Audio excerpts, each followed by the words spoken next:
24. Mga kapuso, kawawa pong sinapit ng isang batang 3 taong gulang sa Agonoy, lalawigan ng Davao del Sur.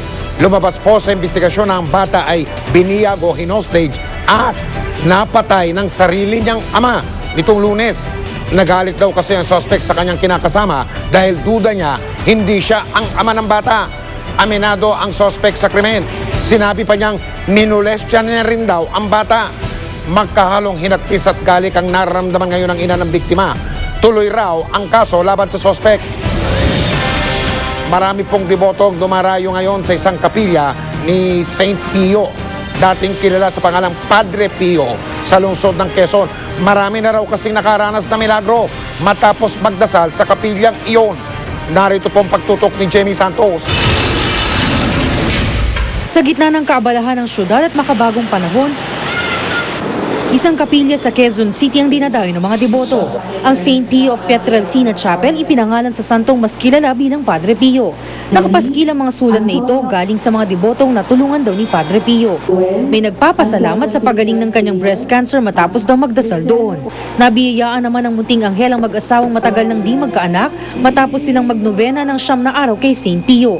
Maging si Ramon Rodriguez na tumatayong chairman ng Philippine Center for St. Pio of Pietrelcina Incorporated, nakaranas daw ng himala. Many years, binibigyan ako ng mga medication ng doktor, pero wala naman nangyayari. Gumagaling sa kanyang yung pagdadasal nila.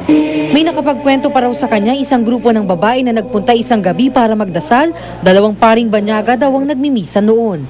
Nang bumalik sila, namukhaan daw nilang 2 paring nagmimisa noon sa isang litrato. Kamukha raw ni na Padre Pio at St. Francis of Assisi. Yung estatwa niya raw, mas maliit, payat yung mukha, parang patulis na ganun yung mukha.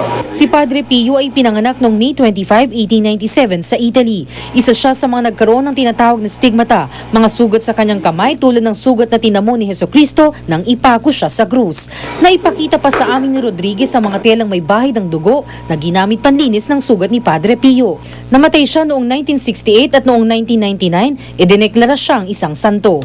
Jamie Santos, Nakatutok, 24 Oras. Justin Bieber nainis nga ba sa mga paparazzi? At Solen Yusaf kinabahan sa unang araw ng shooting ng Temptation Island. Tutok lang dito sa 24 Oras.